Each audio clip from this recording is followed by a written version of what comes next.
Y aquí estamos, en otro capítulo de Mano a Mano. Estamos con Facundo Locero.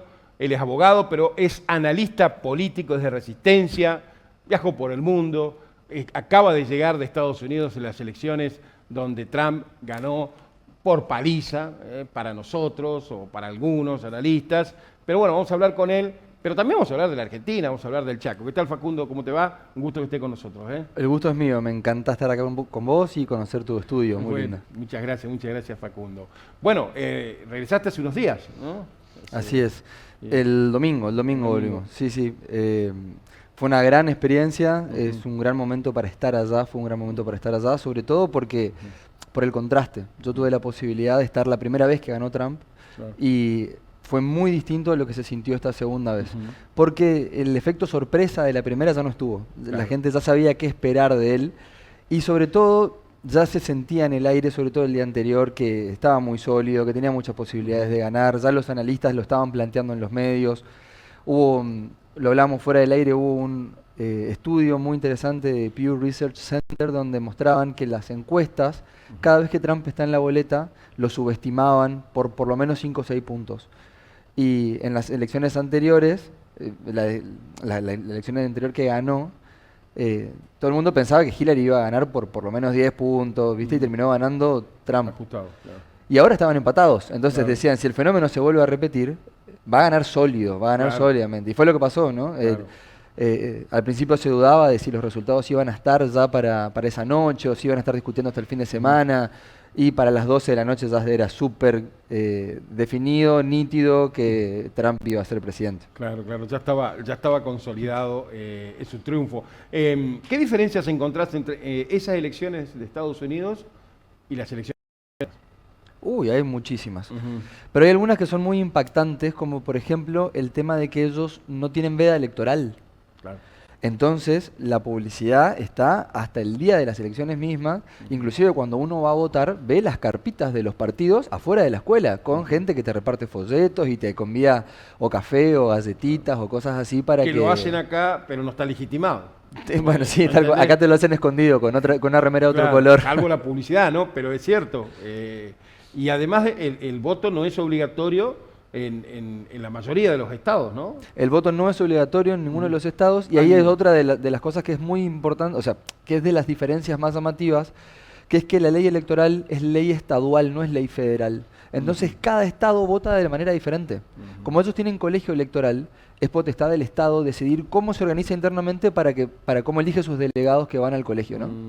Entonces, el método cambia, por ejemplo, tienen voto anticipado. En algunos estados se puede votar mucho más tiempo anticipadamente al día de la elección que en otros que solamente son un par de días. Lo mismo pasa con el empadronamiento. El empadronamiento puede ser, o sea, el padrón se puede cerrar varios meses antes de la elección o el mismo día de la elección.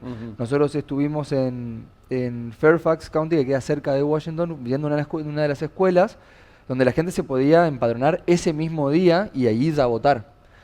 Hay muchísimas diferencias, la verdad, sobre todo las que tienen que ver con esto de la publicidad y con el sistema. Es muy complejo esto del voto indirecto, donde uno tiene que elegir a la persona que después va a elegir al presidente. Y mucho más en elecciones como la de este año, donde el candidato cambió, el candidato de los demócratas era Biden y en el medio cambiaron. Claro. Porque uno lo que hace en realidad es elegir al elector, no al presidente. Y lo elige en base a que ese elector haya prometido votar por un candidato. Y de hecho ha pasado, 50 veces de hecho pasó, que el elector prometió que iba a votar por un candidato y después vota por otro. Sí, sí, claro. Imagínate lo que podría llegar a pasar acá Sí, si sí. se da una cosa así, terminamos Sí, sí. a los tiros. Una todos. batalla campal. Pero Una sí, batalla campal. ¿Cómo ves hoy el gobierno nacional, Facundo? está teniendo un muy buen momento. Por lo menos en las encuestas nuestras de escenarios consultora de Fede Zapata y Pablo Tuzón, nosotros ya lo tenemos hace 3 meses consecutivamente subiendo su imagen de gestión y sobre todo vemos mucha esperanza en el futuro, cosa que antes no había. ¿Sí? Consistentemente está subiendo que la gente cree que el año que viene va a estar mejor económicamente de lo que está hoy. Había tenido en los primeros meses del año una caída, pero que paró sobre la mitad del año y viene subiendo consistentemente. Así que nosotros el análisis que hacemos es que está muy relacionado con las variables económicas macro, que es lo que vienen estabilizando, ¿no? La inflación ya está casi en el 2%, que era el objetivo que ellos tenían de equiparar la aceleración de precios al crawling peg, que es lo que se va devaluando el dólar oficial. Era uno de los grandes objetivos que tenían de estabilización de la macro, y ya la inflación ya empieza con 2. Entonces están ahí. Eso la gente ya lo empezó a valorar, el tema de que el dólar valga casi lo mismo que lo que valía a principio de año. ¿Hace cuánto no nos pasaba eso, Marcelo? Bueno. Entonces, imagínate que ese tipo de cosas ya se empiezan a sentir y la gente empieza a recobrar la esperanza. Es como que empieza a sentir que lo peor ya pasó. Claro. Y lo que viene puede ser mejor. Que no pasaba por ahí con Macri, ¿no? O sea, en la primera etapa, pasó, digamos, una situación similar, que había que hacer el esfuerzo y todo eso, pero finalmente la gente en el segundo año, en el tercero, comienza todo a desacelerarse, pero nunca sentíamos esta sensación de reactivación. Y que es cierto, porque anduvimos por el interior, están camiones en las rutas, los productores están liquidando la soja, están comprando, digamos, los insumos, los materiales, las máquinas para sembrar ahora para el algodón.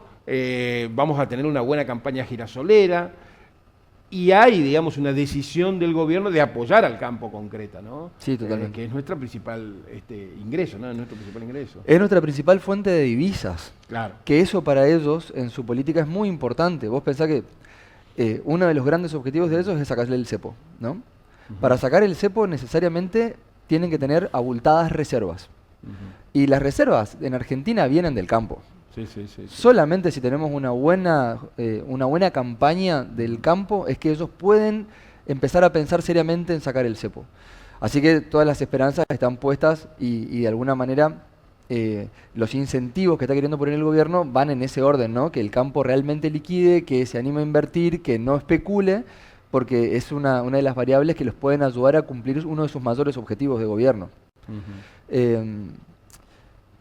Ahora, lo que sí también, también fue una cosita que hablamos fuera del aire, van a necesitar probablemente más plata que la que le puede llegar a dar el campo. Para eso van a necesitar endeudarse probablemente, ¿sí? Para lo que el hecho de que el riesgo país esté bajando como está bajando también es una buena noticia para el gobierno. Sí. Es muy probable que puedan tomar deuda a tasa más baja en relación al... Por ahí está bueno recordarle a la gente que lo que significa el riesgo país es la tasa que tiene que pagar el Estado para poder endeudarse afuera. Entonces, cuando baja el riesgo país, uno puede tomar un préstamo más barato, digamos. Y esos... al gobierno le puede venir muy bien tomar un préstamo barato para cubrir lo que les pueda llegar a faltar de reservas como para salir del cepo. ¿Por qué? Porque si uno sale del cepo y el dólar flota libremente, lo que va a pasar es que vos, yo y un montón de otra gente más probablemente vas a comprar dólares ese día. Y esos dólares tienen que estar en las reservas. Claro. Porque si no, lo que pasa es que uno va al banco y le dice, bueno, yo quiero que me dé $1 por mis 1.200 pesos. Y si te llegan a decir que no hay, empieza la corrida, ¿no? Ahí empieza el efecto oferta y demanda y el dólar se queda sin techo, puede valer cualquier cosa. Sí. Facundo, y aquí, ¿cómo ves Chaco, cómo ves Corrientes?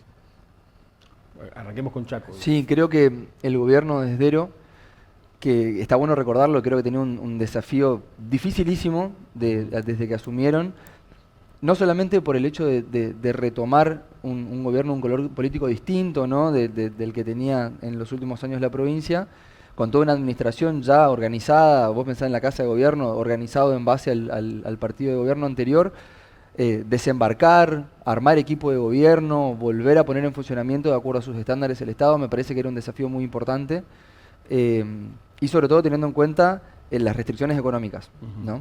Entonces, en una época de ajuste tan fuerte como tuvimos, dicho por Milei, el mayor ajuste de la historia, convengamos que gobernar esta y cualquier provincia, pero sobre todo esta que necesita tanto del apoyo de la nación, es un desafío muy grande. Creo que en el año que lleva ya casi de gobierno Leandro, creo que ha podido sortear este desafío, manteniéndose en niveles de aceptación buenos. Creo que ahora empieza una nueva etapa, ¿no?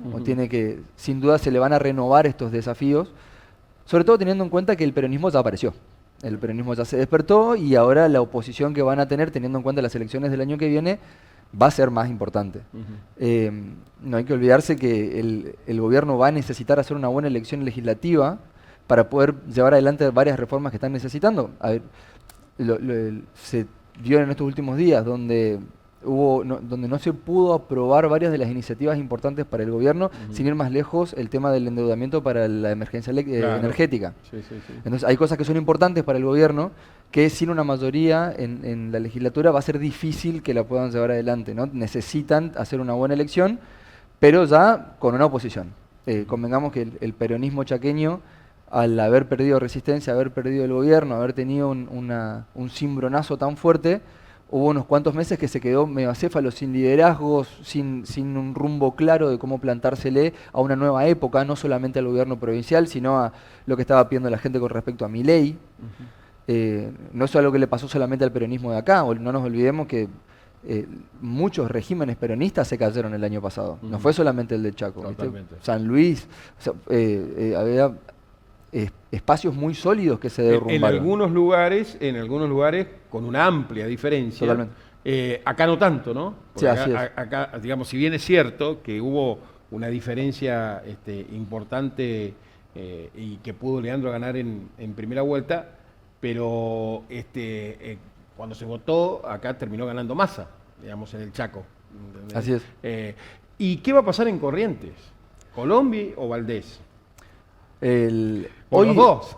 Sí, tranquilamente, porque hoy la verdad es que está tan atomizado el panorama, hay tantas fuerzas políticas distintas, hay tantos posibles precandidatos a gobernador, que yo calculo que la política de alianzas va a ser clave. Es muy difícil que nosotros estemos llegando al cierre de listas del año que viene, junio, con esta cantidad de frentes, donde tenés 2 o 3 precandidatos peronistas o filoperonistas, entre lo que está Germán Brayar Pocar, Emiliano Fernández Recalde, hay un montón, Colombi, Valdés, que también no se sabe si van juntos, si no, lo más probable es que no, pero tampoco está totalmente definido, Camao Espínola, Lisandro Almirón, La Libertad Avanza, hay un montón de precandidatos. Yo sinceramente no creo que terminemos llegando con 10 candidatos a gobernador, sino que no hay que olvidarnos, no tienen paso la provincia, entonces no es que la PASO los puede ordenar a esas candidaturas, por lo tanto la política de alianzas previa va a ser muy importante. Creo que este verano va a haber un montón de cafés y llamados telefónicos para intentar arreglar esas alianzas, esa política de alianzas, porque yo creo que el correntino va a estar esperando una propuesta mucho más ordenada que esto. Y además los veranos son para la rosca, y más cuando se juega un gobierno, ¿no? Totalmente. Sí. Se juega un gobierno. Facundo, ¿cómo comenzaste en esto del análisis político? O sea, desde acá de Resistencia, yo no estoy acá de Resistencia, ¿no? Sí. El interés por la política arranca en la secundaria ya. A mi papá no le gustaba nada el tema de que yo me dedique a la política y capaz que fue hasta por rebeldía eso que terminé cada vez más metido y ya cuando terminé la secundaria yo un poco quería estudiar ciencia política. En ese momento acá no había una oferta para esa carrera que valga la pena, entonces estudié Derecho, que me encantó la carrera, la verdad aprendí muchísimo y me hice de muchísimos amigos que me duraron para toda la vida. Sin embargo, yo cuando ya estaba terminando la facultad ya sabía que no quería litigar, que no era... Digamos. No tengo matrícula, nada. Mi título lo tengo guardado en el tubo de plástico ese negro que te entregan, está ahí. El día que lo saque se va... sí, no sé, se va a evaporar, creo, ya de cómo está. Y bueno, desde ahí empecé a trabajar en política, ya apenas terminado. Lo que me gusta de poder hacerlo desde el sector privado, si se quiere, es que uno tiene la posibilidad de analizar más objetivamente lo que pasa y de poder variar mucho el tipo de trabajos que hace. Yo particularmente me dedico mucho a las campañas electorales y trabajar en esto me permitió viajar por todo el país, por ejemplo, que me encantó y conocer diferentes espacios y trabajar con diferentes desafíos. Uno no se puede aburrir haciéndolo de esta manera, entonces me divierte mucho, la verdad. ¿Y tus viejos viven acá en Resistencia? Los dos viven acá en Resistencia, sí. ¿Y cada cuánto venís? Y la verdad es que vengo bastante, y vengo una vez por mes, en promedio, y ahora estoy empezando a venir inclusive más, así que ando bastante por acá. Sí. Qué bueno, qué bueno. A mí me encanta Buenos Aires, es una ciudad muy, muy estimulante, ¿viste? Tenés muchísimas cosas para hacer todo el tiempo, una oferta de lo que quieras, que está buenísima. Pero la verdad es que mis afectos están acá, mi grupo de amigos está acá, mi familia está acá, entonces me gusta poder volver y estar con ellos también. ¿Cómo llegaste a la Fundación Río de la Plata, y a la FURB y a estos amigos como Luis Rosales?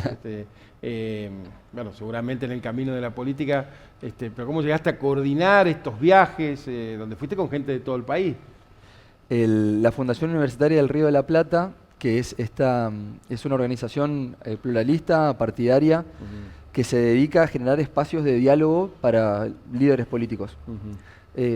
La verdad que esa fundación está buenísima, a mí me cambió la vida, y creo que una de las cosas más lindas que tiene es que en un espacio de la FURB vos te podés encontrar gente que a priori tienen posturas irreconciliables, pero a partir de compartir esos espacios encuentran puntos donde pueden trabajar juntos. Y eso en la política es invaluable, y mucho más teniendo en cuenta la política de hoy, ¿no? Claro, claro. Que está tan polarizada, que parece que vivimos en realidades diferentes, ¿viste? Los espacios de la FURB creo que hoy son mucho más valiosos que nunca.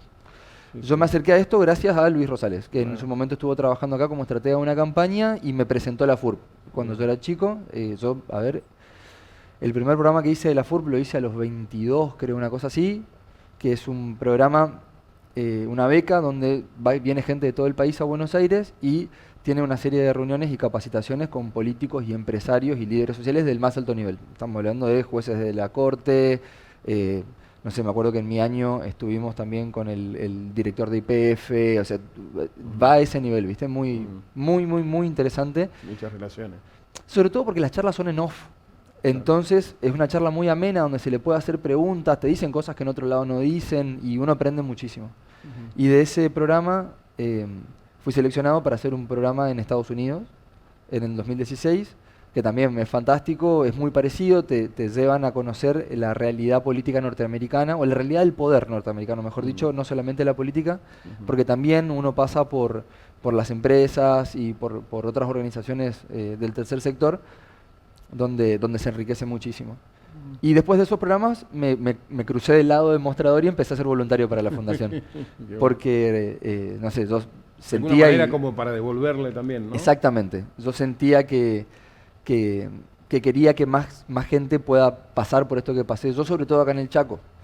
Que Luis Camargo, que le mandamos un saludo, él estaba llevando adelante la filial acá en el Chaco y le estaba poniendo una garra bárbara solo. Entonces, bueno, yo dije, nos sumamos y le empezamos a meter ficha para que empiece a participar más gente, y gracias a Dios la filial fue creciendo, hoy ya somos muchísimos más y los chicos se va renovando todos los años, trabajan un montón. Y a los exámenes cada vez viene más gente a rendir, la verdad que está muy bueno. Qué bueno lo que hablas de los jóvenes, ¿no? Porque el año pasado había como hace un par de años que los jóvenes no querían la política, y a mí por ahí me dice, vos hablas mucho de política y no le gusta a los jóvenes, y yo no concuerdo con esto, porque recuerdo que en la primera etapa de Néstor Kirchner, cuando estaba esa figura del Nestornauta, que era marketinera políticamente, pero hubo como una vuelta de los jóvenes a la política partidaria. Y ahora lo mismo está ocurriendo, no con esa generación, ¿no? Porque esa generación ya no son los jóvenes, digamos, de 18, 20 o 22 años, sino tienen más, ¿no? Tienen 30 años, más de 30, pero veo que hay chicos que están militando por Milei. Porque más allá del gusto, más allá de las redes, que coincido, que retuiteo, que pongo corazón, que me gusta, lo concreto es que ellos militan. Acá hay un grupo que dice el norte será liberal y me llamó mucho la atención. También, por supuesto, en el peronismo, el día sábado, mañana, que nosotros vamos a estar presentes, hay un congreso de la Juventud Radical en Villa Ángela, presidido por Joaquín García, la Juventud Radical. ¿Hay una vuelta a la política a través de los jóvenes? Sin duda, sin duda. Creo que, como vos bien dijiste, es una vuelta distinta a las anteriores, ¿no? Creo que cada generación fue marcada por lo que pasó antes. Entonces, así como en los 90 estaba el no te metas, viste que estaba un poco marcado por la historia política anterior, la reacción, si se quiere, del kirchnerismo temprano fue esta meterse todos a participar muy activamente con grupos como La Cámpora. Y creo que sí, esto que lo que está pasando ahora es un tipo de militancia totalmente distinta a las anteriores, no solamente en términos ideológicos, sino también en términos de cómo se hace, ¿no? Porque ya no es el bombo y la bandera y qué sé yo, sino también es o esa cosa como más de cultura del agite que tuvo mucho que ver en la parte de La Cámpora. ¿Se acuerdan? Todo el mundo se debe acordar estas imágenes de La Cámpora cantando adentro de la Casa Rosada, con Cristina arriba desde el primer piso y demás. Hoy es un poco diferente porque sobre todo es más digital, cosa que no pasaba antes. Creo que esta generación militante está marcada por la pandemia, ¿sí? Que fue lo que cambió o agregó un elemento nuevo a las relaciones sociales, sobre todo de la juventud. Mis hermanos, que son más chicos que yo, tienen una relación muy distinta a la que tengo yo con la tecnología. Y eso que yo soy nativo digital, yo usé la computadora desde muy chico. Pero, por ejemplo, mi generación usa las redes sociales para conectarse con gente que conoce en la vida real. ¿Sí? Se conecta con sus amigos. Mis hermanos más chicos no. Mis hermanos, y eso es algo que inclusive nosotros estuvimos estudiando, se hacen amigos a través de la parte digital, pero muchas veces no se conocen ni quieren conocerse o les da vergüenza conocerse personalmente. El caso que se me viene a la mente es, nos conocemos, chateamos por Instagram, inclusive nos ponemos me gusta en Instagram, pero si nos vemos por la calle no nos saludamos. Es tremendo. Pero claramente eso cambió también la forma de relacionarse con la política, porque la militancia a través de Twitter, a través de las redes sociales, a través de un canal de YouTube, son elementos nuevos que no teníamos antes y que de hecho el resto de la política todavía está empezando a entender. Sí, claro. Es muy propio de Milei, todo el fenómeno. Hay un informe del Gato y la Caja que es fantástico acerca de cómo fue creciendo el universo de la audiencia de los canales de YouTube, sobre todo de los liberales. Y cómo fue algo que empieza, sobre todo a partir de la pandemia, que va creciendo como esas plantas que ¿viste? Van creciendo por abajo de la tierra, que uno no las ve. Y de golpe crecen, ¿viste? Salen las hojas a la superficie. Esto no pasó el año pasado, no pasó hace un año y medio. Esto viene pasando hace mucho tiempo a través de esta creación de comunidad digital que no estaba en la superficie política, no estaba en el diario, pero ya estaba en Internet. Y de golpe lo que pasó fue que salió a la superficie. Claro. Y ahora la vemos todos. Y nos sorprendió a todos. ¿No? Porque el año pasado nadie esperaba que tenga este impacto como tuvo. Sobre todo, imagínate, parece que pasó una eternidad, ¿no? Pero si uno se proyecta a marzo del año pasado, la posibilidad de que gane Milei, como iba a ganar Milei, en marzo del año pasado, o en febrero del año pasado, todavía estábamos viendo si Larreta no era presidente. ¿Viste? Sí. Y es el presidente más votado de la historia política, por lo menos desde el año 1983 a esta parte. Claro. Facundo, te agradecemos tu presencia. Pregunto, hay gente que está viendo la televisión, hay intendentes, y siempre nos preguntan, seguramente le vamos a pasar tu contacto, pero estás trabajando aquí en toda la región, digamos. En Chaco, trabajamos en toda la región con escenarios y trabajamos en todo el país. Y tenemos clientes tanto del sector legislativo como del sector ejecutivo, de los diferentes niveles, y también comunicación institucional para empresas.